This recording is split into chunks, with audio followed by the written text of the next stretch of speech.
I'm here in Huntsville, Alabama at the Utility Technology Association's annual conference. It's a great event that brings together cybersecurity professionals from the utility sector for a chance to learn and network with other cybersecurity professionals and vendors. And joining me for this conversation, joining me for this podcast is UTA's president, Vicky Wilson-Turner.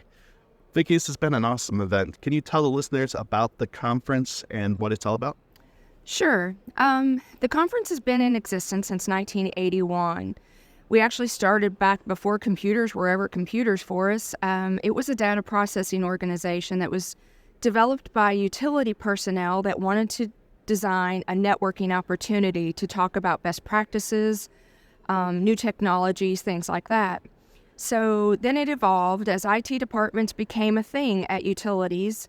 Then it evolved to UTA, which is Utility Technology Association. We talk about all things related to technology that affects the utility environment, from anything from customer service to engineering, but mostly technical. So cybersecurity is definitely one of our biggest hot topics here lately, that and artificial intelligence. So cybersecurity is constantly changing every day, every hour for all of us. So staying on top of this and knowing what our counterparts are doing to defend their utilities against the cybersecurity attacks that are coming left and right, this helps us to stay involved with each other, to know what's going on. We have agencies such as Department of Homeland Security and FBI that join us and give us updates regularly on what's going on in their environment, what they see, and how they know that there's threats and risks coming at the utility environment. So we're kind of at the end of this conference that's happened here in Huntsville, Alabama. You're just going to walk through some of the sessions that folks have been able to attend here, some of your favorites, and some of the other offerings that make this event really special for attendees. We have had a cybersecurity roundtable. We had several utility spotlights, and we really enjoy these because this gets it from the utility's perspective. It's not as much the vendor that's promoting what their products or their services do, but the utility gives us use case scenarios. So they tell us exactly how they've used this product and how it's helped them. So we've had cybersecurity aligning objectives and strategics in the dynamic threat landscape. And this is where TVA and EPRI joined with some of our utility folks to show how that their products and services help our utilities every day to defend against cybersecurity attacks. We also had artificial intelligence for utilities, and this is where they wanted you to know the steps to know what about artificial intelligence before you step into that realm and before you engage it into your utility, of things to think about, lessons learned.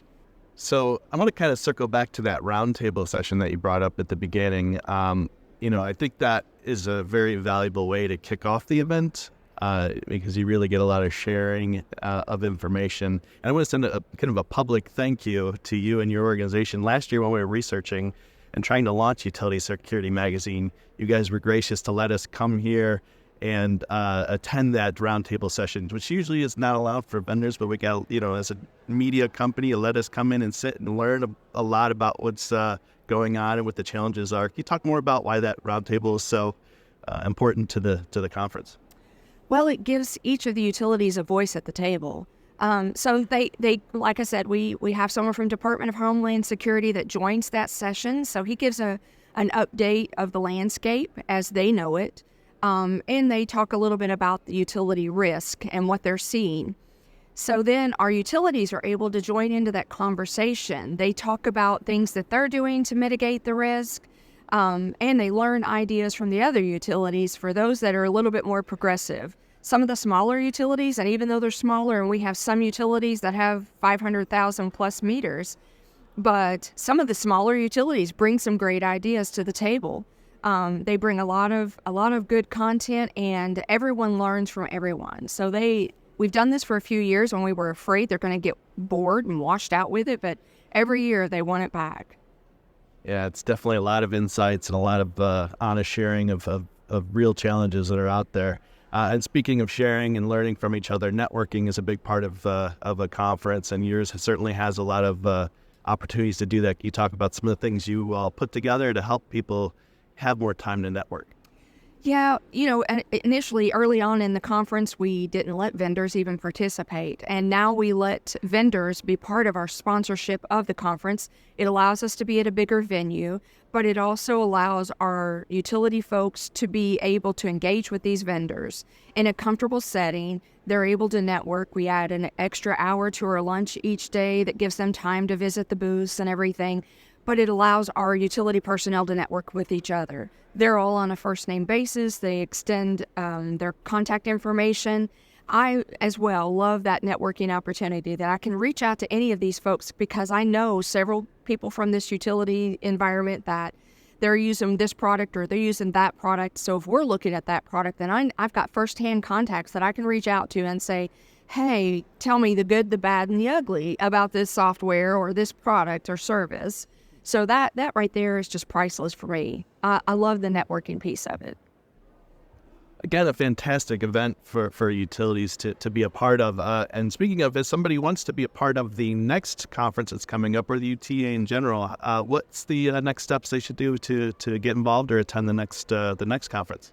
So if they go to our website, and it's www.utilitytechnology.org, that website has a Contact Us page. So on that Contact Us page, just reach out.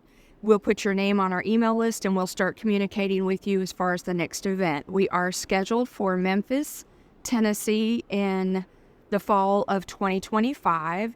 The dates haven't been confirmed, possibly the last week of September or the first week of October is what we're looking at, but that will be confirmed, and those dates will be sent out onto our email list. So reach out to us through our Contact Us page. We'll get you on the email list and get you attending. And one more time before we wrap, what's the website address? It is www.utilitytechnology.org. Thank you so much, Vicky, for taking time to do this podcast today. I really appreciate it. Thank you.